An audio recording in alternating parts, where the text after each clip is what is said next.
Hi guys, ನಾನು ಇವತ್ತು ಉತ್ತರ ಕರ್ನಾಟಕದ ಜವಾರಿ ಡೊಣ್ ಮೆಣಸಿನ್ಕಾಯಿ ಗೊಜ್ಜು ಹೆಂಗೆ ಮಾಡೋದಂತ ಹೇಳ್ಕೊಡ್ತೀನಿ. ಇದು ತುಂಬ ಖಾರ ಇರುತ್ತೆ. ಇದು ಇಲ್ಲಿ ಸಿಗೋದಿಲ್ಲ ಬೆಂಗಳೂರಲ್ಲಿ. ನಾವು ಉತ್ತರ ಕರ್ನಾಟಕತ್ತಿದ್ದು ಇದ್ರ ಗೊಜ್ಜು ಹೆಂಗೆ ಮಾಡೋದಂತ ತೋರಿಸ್ತೀನಿ. ಚಿಕ್ಕ ಚಿಕ್ಕದಾಗಿ ಕಟ್ ಮಾಡ್ಕೋಬೇಕು ಡೊಣ್ ಮೆಣಸಿನ್ಕಾಯಿನ. ನಾನು ಕಟ್ ಮಾಡಿ ಇಟ್ಕೊಂಡಿದ್ದೀನಿ. ಇವಾಗ ಒಗ್ಗರಣೆ ಮಾಡ್ಕೊಳ್ಳೋಣ. ಇವಾಗ ಒಂದು ಅಗಲವಾದ ಕಡಾಯಿ ಇಟ್ಕೊಂಡು ಅದಕ್ಕೊಂದು 3-4 ಸ್ಪೂನ್ ಆಯಿಲ್ ಬೇಕು. ಇದಕ್ಕೆ ಒಂದು 3-4 ಸ್ಪೂನ್ ಆಯಿಲ್ ಹಾಕೊಳ್ಳೋಣ. ಎಣ್ಣೆ ಕಾಯಿಲೆ ಎಣ್ಣೆ ಕಾಯ್ದಿದೆ. ಜೀರಿಗೆ ಸಾಸಿವೆ ಹಾಕೋಣ.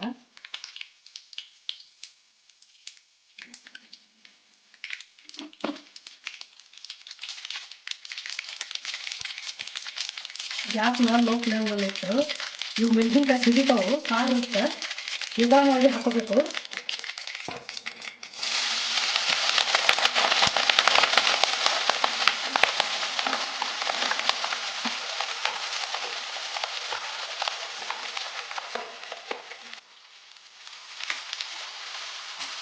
ಎಣ್ಣೆಯಲ್ಲಿ ಚೆನ್ನಾಗಿ ಫ್ರೈ ಮಾಡ್ಕೋಬೇಕು ಇವನ್ನ ಮೆಣಸಿನ್ಕಾಯಿನ. ಅದು ಚಿಕ್ಕ ಚಿಕ್ಕದಾಗುತ್ತೆ ಮೆಣಸಿನ್ಕಾಯಿ ಫ್ರೈ ಮಾಡಿದ್ರೆ. ಅಲ್ಲಿವರೆಗೂ ಹುರಿಬೇಕು ಎಣ್ಣೆಗ. ಈ ಗೊಜ್ಜು ಒಂದು 5-6 ನಿಮಿಷ ಇಟ್ಕೊಂಡ್ರು ಕೆಡೋಲ್ಲ, ಯಾಕಂದ್ರೆ ಈರುಳ್ಳಿ ಹಾಕೋಣ ನಾವು.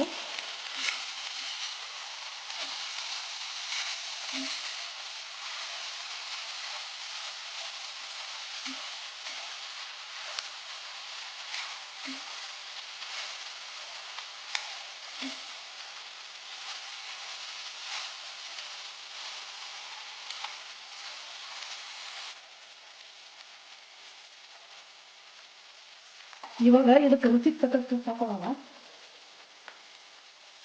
ಉಪ್ಪು ಹಾಕಿದ್ರೆ ಬೇಗ ಬೇಯ್ತಾವು.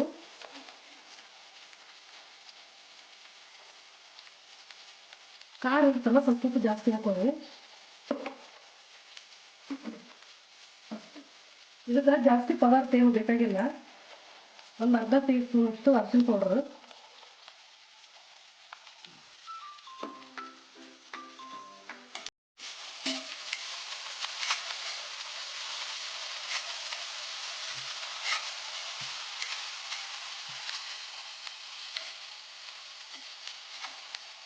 ಇವಾಗ ಒಂದು 2 ನಿಮಿಷ ಮುಚ್ಚಿಬಿಡೋಣ. ಇದನ್ನ ಮೆಣಸಿನ್ಕಾಯಿ ಎಣ್ಣೆಲೆ ಬೇಯಲಿ ಸ್ವಲ್ಪ.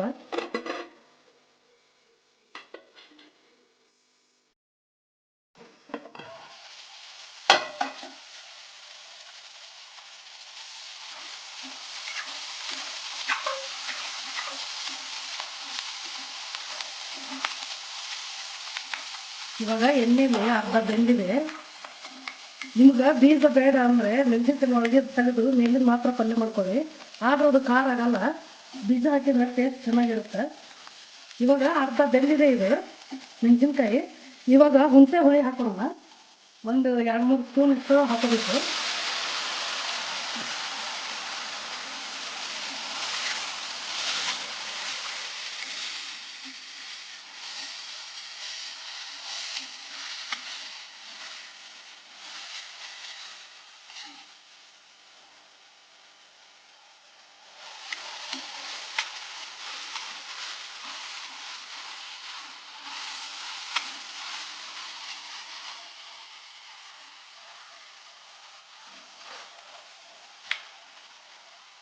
ಇವಾಗ 2 ಸ್ಪೂನ್ ಅಷ್ಟು ಬೆಲ್ಲ ಹಾಕ್ತಾ ಇದ್ದೀನಿ. ಖಾರ ಕಡಿಮೆ ಆಗುತ್ತಲ್ಲ ಅದಕ್ಕೆ.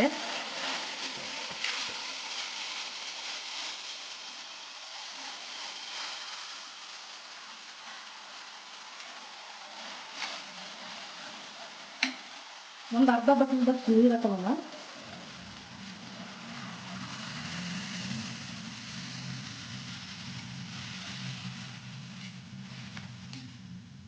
ಇದು ಮೆಣಸಿನ್ಕಾಯಿ ಬೆಂದರೆ ಇದು ಮೆತ್ತಗಾಗುತ್ತೆ, ಮೇಲೆ ಸಿಕ್ತೆ.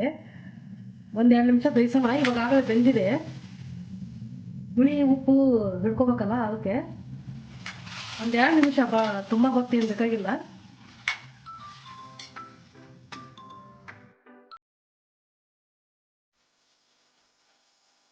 ಒಂದು ಟೇಬಲ್ ಸ್ಪೂನ್ ಅಷ್ಟು ಹುಚ್ಚ ಪೌಡರ್ ಹಾಕ್ತಾ ಇದ್ದೀನಿ.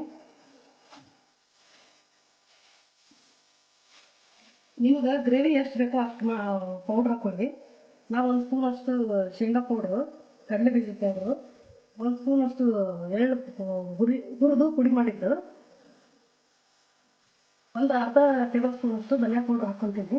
ಈ ಧನಿಯಾ ಪೌಡ್ರ್ ಮಾಡೋದು ನಂದು ಯೂಟ್ಯೂಬ್ ಚಾನಲ್ನಲ್ಲಿ ಇದೆ, ಅದನ್ನು ನೋಡಿ ಹಾಕಿದ್ದೀನಿ.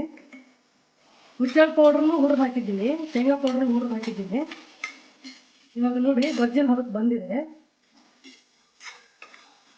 ಅನ್ನಕ್ಕೆ ಟೇಸ್ಟ್ ಆಗಿರುತ್ತೆ.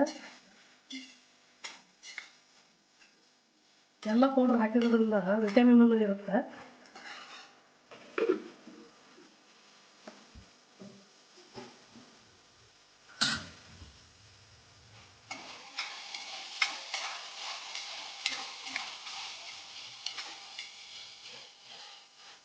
ಇವಾಗ ಉತ್ತರ ಕರ್ನಾಟಕದ ದಮ್ ಮೆಣಸಿನ್ಕಾಯಿ ಗೊಜ್ಜು ರೆಡಿಯಾಗಿದೆ.